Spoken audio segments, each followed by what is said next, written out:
This program is rated PG. It contains themes and scenes which may not be suitable for very young audiences. Parental guidance is advised. Be advised that the views and opinions of the hosts and guests do not reflect those of the station.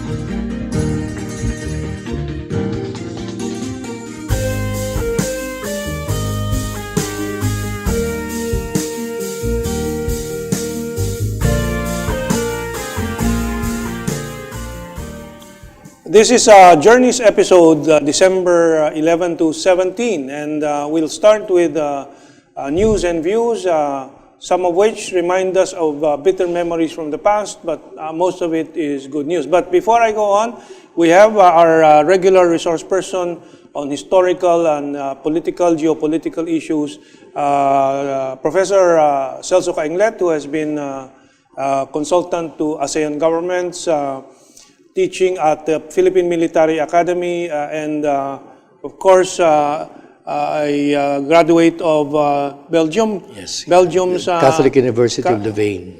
Catholic University of Louvain. Okay.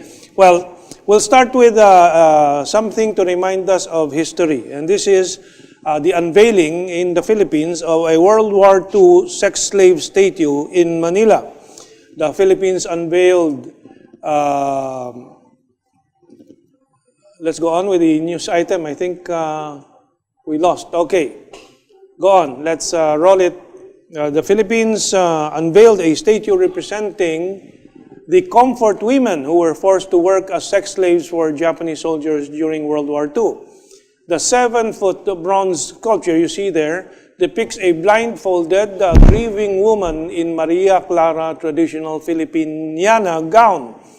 Quoting our source, this monument is a reminder of the Filipino women who were victims of abuses during the occupation of the Japanese forces from 1942 to 1945. It took a while before they came out into the open to tell their stories. This is the inscription on the monument. And 40-year-old Filipino sculptor and portrait painter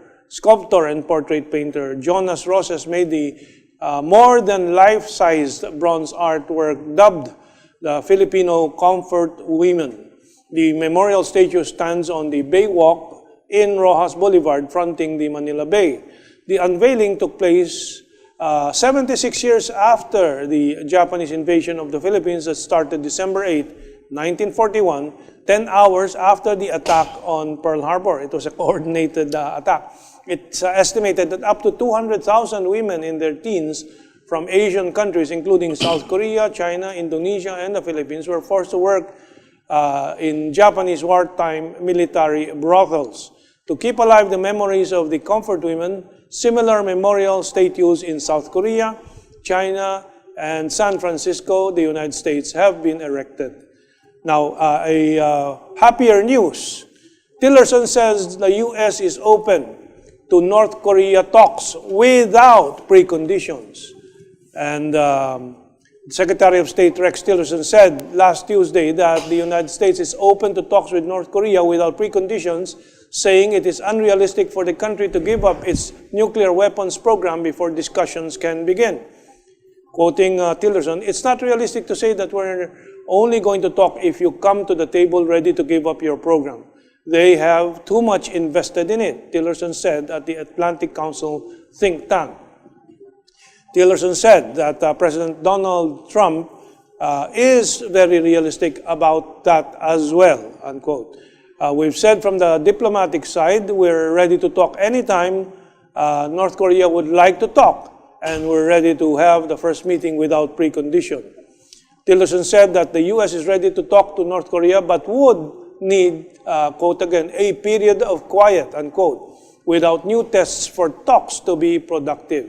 So that opens the way to talks between the two countries. And you have anything to add to that, Well, a few months ago, you have already predicted that eventually they will come into the table. That's right. Now it's happening. That's right. And hopefully, maybe in a year or two, we should see these talks concluded positively and the vast majority of American troops withdrawn. Yeah. Hopefully, THAAD will be withdrawn. And I mentioned THAAD because this has become an irritant between South Korea and China. But with the just concluded visit of President Kim How do you? Well, we'll read the news first. South Korean President mend China ties with massive business entourage. Okay, and South Korean President Moon Jae-in Moon Jae-in was on a 4-day visit to China since Wednesday with an entourage of more than 300 business representatives in a latest move to put its spat with China over the THAAD behind them. President Moon will meet Chinese President, or did meet Chinese President Xi Jinping during his visit, the Yonhap news agency reported. The two leaders will discuss the U.S. deployment of the Terminal High Altitude Area Defense missile system, and South Korea has shown sincerity in taking China's position into consideration, which has helped restore some mutual trust. Chen Ji-yong, director of the Center for Korean Studies at Fudan University, told the Global Times. The Chinese ministry spokesman Lu Kang told a daily briefing on Tuesday that, quote, "We hope the THAAD issue can be dealt with properly. China and South Korea could get ties back on normal track by respecting each other's core interests, which will benefit the two countries and promote regional peace and security." Lu Kang said that China and South Korea share common interests in promoting economic and social development and maintaining regional peace, stability, and prosperity. In fact, during this meeting, President Xi Jinping and President Moon Jae-in agreed that there will be no war in the Korean Peninsula. Even the South Korean people want the THAAD out of their country. Demonstrations against the THAAD, and we have featured these videos from the South Korean demonstrations.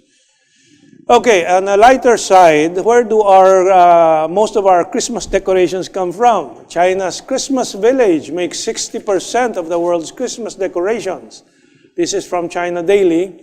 Nearly 2/3 of the world's Christmas products are manufactured in East China's Yiwu, which is also the starting point of the BRI train to Europe. An island city in Zhejiang province, located about 1 hour's bullet train ride south of Shanghai, ABC News reported. At least 30% of their orders are from the United States. The rest are from Russia, Latin America, and China's domestic market. Workers from Yiwu's Christmas factories were quoted as saying by ABC News. Over 600 factories and workshops surrounding the small city with 1.2 million people have yielded $3 billion worth of Christmas products from September 2016 till this August, according to the monthly records from Hangzhou Customs. Christmas is not an official holiday in China, but more and more people have gotten into the holiday spirit. And that means an increase in decorations shipped from Yiwu, with freight trains running from Yiwu directly to Madrid, London, Prague, and recently Tehran, and Christmas events marching into China. More and more Christmas products will be produced in the coming years. Are you putting up a Christmas tree? I remember when I was in Cambodia, when I saw the first Christmas tree, a Filipino told me, 10 years ago, you'll never see a single Christmas tree here. And December 25 is not a holiday there, but they have Christmas party, they have exchange gift. All over, many ASEAN countries do not celebrate December 25 as Christmas Day. But one good thing about it, from the economic point of view, business is brisk because of these decorations, this gift giving. It's good business. Okay, and the next item is again a reminder of the past, which we hope our Japanese brothers will not forget. This is the worldwide sharing of Nanjing's painful memory. From Global Times again. China held an annual memorial for the victims of the Nanjing Massacre on Wednesday as the tragedy is becoming a shared memory for Chinese around the world. On December 13, 1937, Nanjing fell to Japanese invaders who went on a more than month-long slaughter of civilians. About 300,000 Chinese were killed and 20,000 women raped.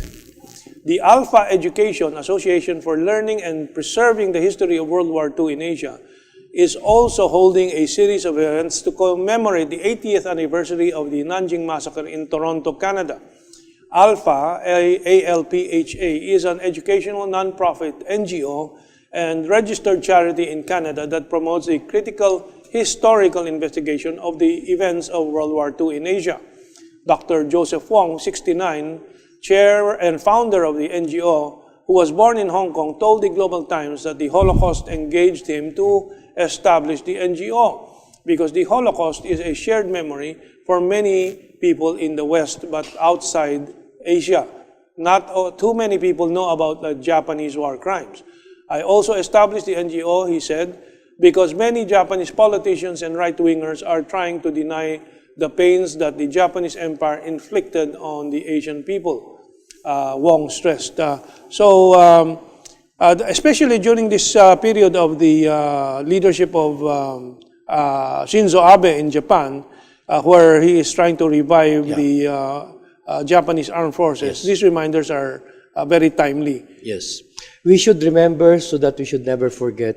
I've been to Nanjing, and I saw the resiliency of the Chinese people. It's a very beautiful city. Streets are so wide, it's very clean. And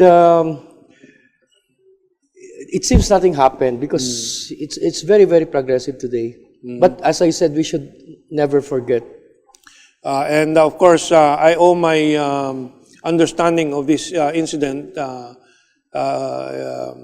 with the book, The Rape of Nanjing, Yes, which was a traumatic experience for the author that may be part of the reason she committed suicide.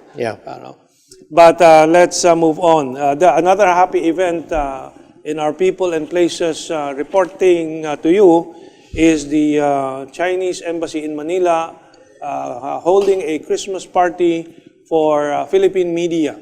On last November 14, the Chinese Embassy hosted a reception for Philippine media. Deputy Chief of Mission and Political Counselor Tan Chin Seng of the Chinese Embassy expressed warm gratitude and extended seasonal greetings to the local media.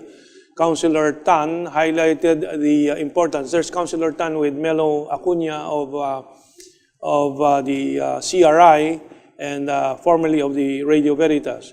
Councilor Tan stressed the importance of China-Philippines relations and took stock of the latest developments and achievements of China-Philippines relations. He affirmed China's willingness to, or in helping the Philippines in terms of infrastructure and connectivity development. There's the two of us, I think, you're there in that picture before the feast started and the entertainment consisting mainly of Filipino talents. Councilor Tan also looked forward to the local media further nurturing friendship and promoting exchanges between both countries and peoples. Quoting Councilor Tan, when the Philippines is prepared to take off, China would like to be the wings that give it strength. During the party, the Chinese Embassy awarded the following prizes to the following people. Lem J. Lucas as the winner of the photo contest. We will be presenting them in our next episode next week. These wonderful pictures. First runner-up, the winner, of course, is Lem J. First runner-up is Francis Juan. First runner-up 2 is Niclo Cam. And then the third runner-up is Jingo Badillo. There are second runner-ups and third runner-ups, but it's a very long list, which we will list next week in our next episode, and hopefully we will have an interview with our